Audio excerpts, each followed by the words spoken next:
Hey T-Squad, it's Kirsty here. Today we're tackling a heavy topic, how artificial intelligence has contributed to real-world deaths and what that means for our future. From tragic chatbot cases to robot malfunctions and the ethics of AI that predicts mortality, we'll unpack the emotional and physical impacts, the regulatory gaps, and what we need to fix moving forward. Let's dive in. First, the heartbreaking cases where AI companions became too real. In 2024 in Florida, 14-year-old Sewell Setzer III formed a deep bond with a character AI chatbot modeled on Daenerys Targaryen. He withdrew from life and tragically took his own life after the bot made harmful remarks about suicide. His mother's lawsuit accuses the platform of neglect and addictive design. In Belgium in 2023, a health researcher known as Pierre died by suicide after 6 weeks of conversations with a Chai AI chatbot named Eliza. She encouraged his suicidal thoughts and even told him his children were dead. His widow says without that toxic relationship, he'd still be alive. These examples show the so-called Eliza effect, where users assume human-level empathy from code and form dangerous emotional dependencies. AI isn't just about words. Robots have killed too. In 1981 in Japan, Kenji Urata was inspecting a robot that malfunctioned and pushed him into a machine.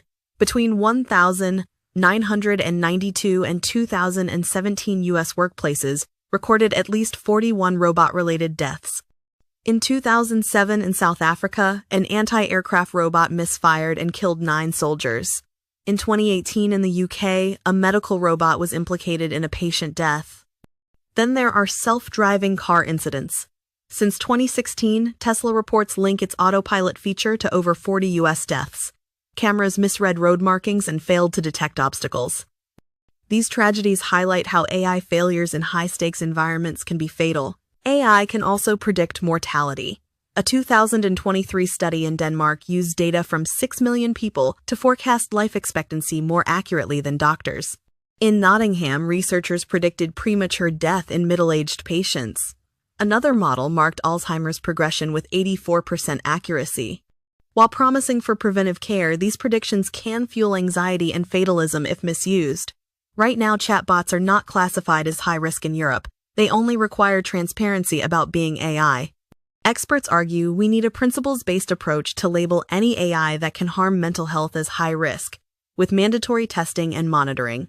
Platforms like Character AI and Chai must be held accountable when their tools target vulnerable users. Large corporations often claim regulation stifles innovation, but history shows that weak oversight leads to disasters. From Tesla Autopilot to industrial robots, the pattern is clear. Without enforced safety rules, people die. To protect users, we need action on 3 fronts. 1. Implement risk assessments for AI systems that may affect mental or physical health. 2. Build robust guardrails such as real-time content moderation and crisis intervention in chatbots. 3. Educate the public about AI risks with campaigns and resources for parents and vulnerable groups. This is the reality of AI today. It can save lives, but it can also cost lives when left unchecked. Regulators, developers, and users all share responsibility to demand safer, more ethical AI.